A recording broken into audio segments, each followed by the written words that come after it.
There is one place where a kiss can feel completely different, not because it is some secret trick that works on every woman, but because the meaning behind the kiss can change the entire emotional experience. And most men focus on the lips, the technique, the timing, even how passionate the kiss is. But they often overlook something much more important: where the kiss happens, what the moment feels like, and whether she actually wants that closeness. Because attraction isn't created by touching the right spot like you're pressing a button. Real attraction comes from anticipation, emotional safety, mutual desire, and the feeling that two people are completely present with each other. And there's one area that can make a kiss feel surprisingly intimate for many women: the neck. But before you think this is about some guaranteed technique, slow down. The neck isn't a magic switch. A kiss there won't automatically make someone lose control, fall in love, or become obsessed with you. In fact, if the attraction and consent aren't already there, the exact same kiss can feel uncomfortable instead of romantic. So why can a kiss on the neck feel so powerful in the right situation? Because context changes everything. Imagine you're sitting beside a woman you've been dating. You've already had a great conversation. There's been eye contact. She's laughing. The distance between you has gradually become smaller. Neither of you seems eager to leave. You pause. She looks at you. You move closer slowly enough that she has every opportunity to create distance. She doesn't. You kiss her. And instead of immediately going for another intense kiss, you gently kiss the side of her neck for a brief moment. The psychological difference isn't simply the location. It's the anticipation. It's the vulnerability. It's the fact that the moment feels slower. And that's where most people make the wrong assumption. They think attraction is about doing more. More touching. More kissing. More intensity. More confidence. But sometimes attraction becomes stronger when you understand restraint. A kiss can be powerful because of what happens immediately before it. Think about anticipation. If someone knows exactly what you're going to do every second, there is little emotional uncertainty. But when you move slowly, pay attention to her reactions, and allow the moment to develop naturally, her mind has room to participate. She's not simply receiving an action. She's experiencing a moment. And that's a completely different psychological experience. Here's where things get interesting. The neck is also a relatively vulnerable area of the body. For many people, having someone kiss there can feel more intimate than an ordinary kiss. That doesn't mean every woman enjoys it. Some may love it, some may feel neutral, and some may dislike it completely. Personal preference matters. But when a woman already feels comfortable and attracted to you, a gentle kiss near the neck can sometimes communicate something different from a quick kiss on the lips. It can feel softer, more private, more emotionally charged. And that emotional context is what many people underestimate. Let's say a man named Alex has been dating someone for a few weeks. Their chemistry is obvious, but he has been trying so hard to impress her that every interaction feels slightly rushed. One evening, they sit together after dinner. They talk. She tells him about something personal that happened during her childhood. He listens instead of trying to turn the conversation into flirting. She feels understood. Later, there's a quiet moment. He looks at her. She moves closer. He kisses her gently. Then he pauses. She stays close. Only then does he slowly kiss her near the side of her neck. Notice what made that moment work. It wasn't the neck itself. It was everything that came before it. Trust. Comfort. Timing. Mutual attraction. Emotional connection. And most importantly, her participation. This is where emotional intelligence becomes far more important than technique. If you're constantly trying to figure out the perfect place to touch or kiss a woman, you're missing the bigger question. Is she comfortable? Is she reciprocating? Is she moving closer? Does she seem relaxed? Does she initiate contact too? Is her body language welcoming or hesitant? Those signals matter far more than memorizing some supposedly irresistible move. And there's another detail many people completely overlook. A woman's reaction to physical affection can change depending on how she feels emotionally. The exact same kiss from someone she trusts may feel completely different from the same kiss from someone she barely knows. That's why attraction cannot be reduced to anatomy. Imagine someone you're emotionally connected to gently holding your hand. It can feel incredibly meaningful. Now imagine a stranger doing exactly the same thing. The physical action is similar. The emotional meaning is completely different. That's the principle you need to understand. Physical intimacy is interpreted through emotional context. And that explains why a simple kiss on the neck can sometimes feel surprisingly intense. It can communicate closeness without requiring words. But only when the person receiving it actually wants that closeness. Now pay attention to something even more important. Don't use someone's lack of resistance as your definition of consent. Silence isn't enthusiastic agreement. Freezing isn't agreement. Being unsure isn't agreement. If you're uncertain, slow down and communicate. A simple, natural question can actually increase emotional safety rather than destroy the mood. Is this okay? Or simply pause and allow her to show clear reciprocal interest. Healthy confidence isn't ignoring boundaries. Healthy confidence is being comfortable enough to respect them. And strangely enough, that kind of confidence can make intimacy feel safer and more natural. Because the woman knows she doesn't have to defend herself against your enthusiasm. She knows you are paying attention. She knows you care about her experience, not just your own. That changes everything. Now let's talk about something that can make a kiss on the neck feel especially memorable: anticipation. Imagine you're kissing her and suddenly rush into the next move. There's no pause. No eye contact. No emotional breathing room. Everything happens quickly. Compare that with slowing down. You kiss her. You pull back slightly. You smile.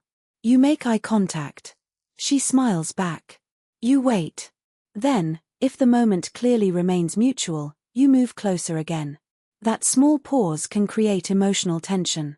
Not manipulation. Not a game. Just anticipation. And anticipation is one reason slow moments can sometimes feel more powerful than dramatic ones. You are giving the brain time to process what is happening. You're allowing the emotion to build naturally. But there's something deeper happening here. A woman may remember how you made her feel more than the exact physical technique you used. Did she feel respected? Did she feel desired without feeling pressured? Did she feel attractive? Did she feel emotionally connected? Did she feel like you were paying attention to her? Those experiences can shape how she remembers the interaction. That's why becoming a better romantic partner isn't about learning a collection of physical tricks. It's about becoming better at reading the person in front of you. Suppose you're kissing someone and she suddenly becomes still. What do? A careless person might assume she wants more. An emotionally intelligent person pauses. Maybe she is nervous. Maybe she is uncertain. Maybe something doesn't feel right. Maybe she simply wants to slow down. You don't need to guess. You can check in. That's maturity. And it protects both people from turning an intimate moment into an uncomfortable one. Now consider the opposite situation. You're kissing, and she moves closer. She initiates another kiss. She touches your arm. She relaxes. She clearly reciprocates. Those are stronger signs of mutual engagement. But even then, don't assume that one form of affection means automatic permission for everything else. Consent is specific and ongoing. A woman can want to kiss you and not want anything beyond that. Respecting that distinction isn't weakness. It's one of the strongest signs of emotional maturity. And this brings us to another psychological element: confidence.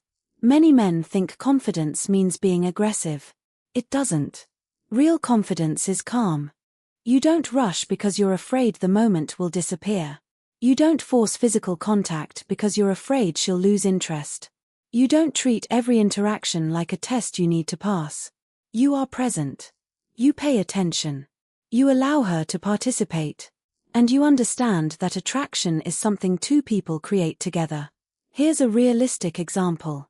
Imagine you're on a date with a woman named Sarah. The conversation is going well. At the end of the evening, you walk together toward her car. You both know there's chemistry. You stop. She looks at you. You ask, "Can I kiss you?" She smiles and says yes. You kiss. Afterward, she stays close. You don't immediately assume that you need to escalate the moment. You simply stay present. Maybe you kiss her again. Maybe you gently kiss her cheek. Maybe, if the mutual comfort is obvious, you kiss near her neck for a moment. Then you pause. She decides whether she wants to continue. That is completely different from someone thinking, I know the secret place, so now I can guarantee her reaction. There is no guarantee.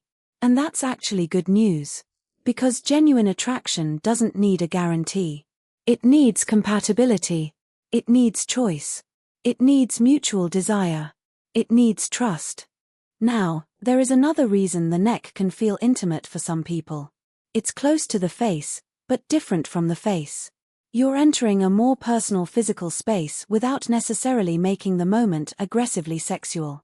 A gentle kiss there can sometimes feel affectionate, romantic, and vulnerable at the same time. But again, the emotional meaning depends on the relationship. With a long-term partner, it might communicate tenderness. During a new relationship, it might feel exciting and intimate. In another situation, it might feel too forward. The same action can carry completely different meanings. That's why relationship psychology is never as simple as do this and she will react like this. People aren't machines. They have histories, preferences, boundaries, attachment patterns, different experiences with intimacy, different comfort levels, different emotional states. And if you genuinely care about someone, you become curious about their individual preferences instead of trying to force them into a formula. Ask yourself something. Would you rather know a woman has become attracted to you because you discovered her favorite psychological button? Or because she genuinely feels safe, understood, respected, and excited to be close to you? The second one is much more valuable. And it lasts longer. There's also an important difference between seduction and connection. Seduction can focus on creating a moment. Connection focuses on creating a relationship. If you're only thinking about how to make her feel physically excited, you might miss whether she actually feels emotionally comfortable with you. But when physical attraction and emotional connection exist together, intimacy becomes much more natural. You don't have to force the moment. You don't have to calculate every movement. You don't have to perform. You simply respond to each other. That's the kind of confidence people often describe as effortless. But effortless doesn't mean careless. It means you've learned to pay attention. And if you want one practical principle to remember, it's this. Don't focus on finding the perfect place to kiss her. Focus on creating the right moment. A perfect technique used at the wrong time is still the wrong move. A simple kiss used at the right moment can become unforgettable. Think about the difference between these two situations. In the first, a man suddenly pulls a woman toward him without checking whether she wants it. In the second, they have already established mutual attraction, they are comfortable together, they share eye contact, and he moves slowly enough for her to participate. The physical action may be similar. The psychological experience isn't. One feels like something happening to her. The other can feel like something happening between them. That distinction is everything. And if you're watching this because you've been wondering whether a woman is attracted to you, don't obsess over whether she enjoys a particular kiss. Look at the bigger picture. Does she choose to spend time with you? Does she initiate contact? Does she seem comfortable around you? Does she communicate openly? Does she respect your boundaries? Does she allow herself to be vulnerable? Does she make an effort to build the connection? Those behaviors tell you much more than one physical reaction. Because attraction isn't just about chemistry in a moment. It's about patterns over time. And sometimes the most attractive thing you can do is stop trying so hard to prove that you're attractive. Be attentive. Be grounded. Take care of yourself. Develop your own life. Communicate directly. Respect boundaries. Let interest be mutual. And when intimacy happens, don't rush through it like you're trying to reach a destination. Experience it. Notice her. Notice yourself. Let the moment breathe. Because the strongest romantic moments are rarely created by one secret move. They're created when two people feel safe enough to stop thinking about what they're supposed to do and simply be present with each other. So, could a kiss near the neck make a woman feel intense attraction? For some women, absolutely. For others, it may do very little. Some may prefer the cheek. Some may prefer the forehead. Some may love slow kisses. Others may prefer something completely different. There is no universal switch. And that's the lesson most dating advice gets wrong. You don't become irresistible by discovering the secret location on someone's body. You become a better partner by learning the person. Their preferences. Their boundaries. Their emotions. Their pace. Their personality. Their comfort. And when she knows you are paying attention, physical affection can become much more meaningful. So the next time you're close to someone you're attracted to, don't ask yourself, what's the move that will drive her crazy? Ask a better question. Does she want to be close to me right now? That question changes your entire approach. Because when the answer is clearly yes, you don't need manipulation. You don't need tricks. You don't need guarantees. You simply need presence, patience, confidence, and respect. And maybe that's the real secret behind the kiss everyone talks about. It's not the exact place. It's the feeling surrounding it. The anticipation. The trust. The eye contact. The pause. The mutual choice. The feeling that neither person is being rushed. When those things are present, even the simplest kiss can become powerful. So don't chase the perfect technique. Build the kind of connection where intimacy doesn't need to be forced. Because the most unforgettable kiss isn't necessarily the one that makes someone go crazy. It's the one that makes both people feel closer afterward. If you enjoyed this perspective, like the video, subscribe for more relationship psychology and attraction advice, and tell me in the comments, what makes a romantic moment feel genuinely unforgettable to you?